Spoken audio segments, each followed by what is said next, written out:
میرے نبی کریم صلی اللہ تعالی علیہ وسلم نے اس بات کا ان لفظوں کے ساتھ تذکرہ فرمایا جب ایک شخص نے آ کے عرض کی حضور آپ سے ملنے آیا ہوں، دوبارہ آؤں تو فرمایا مجھ سے ملاقات نہ ہوئی تو میرے ابو بکر سے ضرور ہو جائے گی، اس سے ملنا۔ ایک شخص کو نا نبی پاک خرچہ دیتے تھے، ماہانہ اس کو حضور دیا کرتے تھے، تو رسول کریم صلی اللہ تعالی علیہ وسلم سے ایک دفعہ عرض کرنے لگا کہ یا رسول اللہ صلی اللہ تعالی علیہ وسلم، میں آپ سے پاتا ہوں تو میرے اوقات گزر اوقات ہوتی ہے۔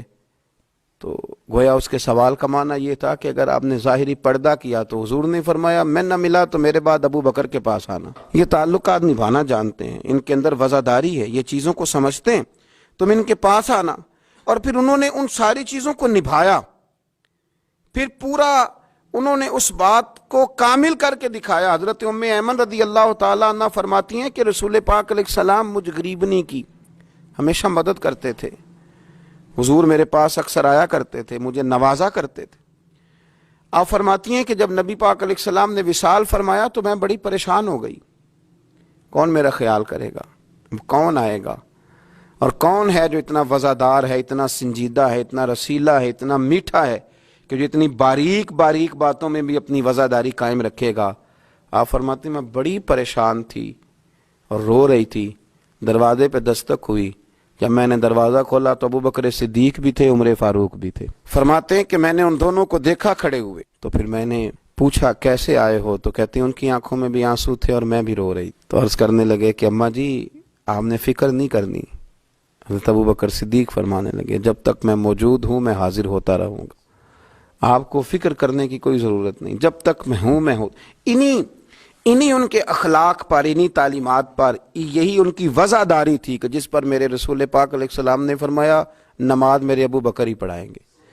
حضور جب علیل ہوئے ظاہری طور پر تو فرمایا نماز ابو بکر صدیق پڑھ۔ اچھا مزے کی بات، لوگوں نے حضرت مولا علی شیر خدا سے سوال کیا تو حضرت علی کی جو باتیں ہوتی تھی وہ صرف علم نہیں ہوتا تھا، ساتھ حکمت اور دانائی بھی بڑی تگڑی ہوتی تھی۔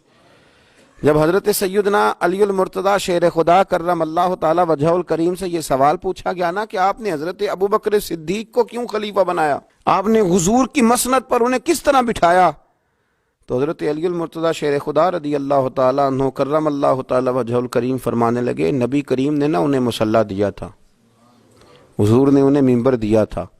تو ہمارے ذہن میں یہ بات آئی جسے نبی پاک نے ہمارے دین کے لیے پسند کیا ہم اپنی دنیا کے لیے بھی اسی کو نہ پسند کر لیں، جسے حضور نے ہمارے دین کے لیے پسند کیا، جس شخصیت کو، جس کی قابلیت کو، جس کی وفاداری کو نبی پاک علیہ الصلوۃ والسلام نے ہمارے دین کے لیے چنا، کیا ہم اپنے دنیاوی معاملات بھی انہی کے سپرد نہ کر دیں؟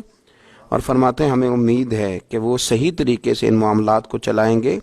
ہمارے ہاں یہ چیزیں اب ختم ہوتی چلی جا رہی ہیں، بہت زیادہ بولنے کا شوق، بغیر احتیاط کے ساتھ کھانے پینے کا شوق، اور لوگ کہتے ہیں جس طرح کی محفل ہوئی میں تو اسی طرح کا روپ دھار لیتا ہوں۔ نا نا نا نا، یہ مدینے والے محبوب کے غلاموں کا طریقہ نہیں۔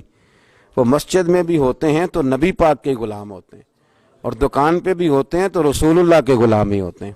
ان کو روپ دھارنے کی ضرورت کیا، ان کا ایک ہی رنگ ہے اور وہ محمدی رنگ ہے، وہ ایک ہی رنگ ہے، اس رنگ کو انہیں بدلنے کی کوئی ضرورت کبھی بھی پیش نہیں آتی، وہ اسی رنگ میں ہمیشہ اپنے آپ کو رکھتے ہیں۔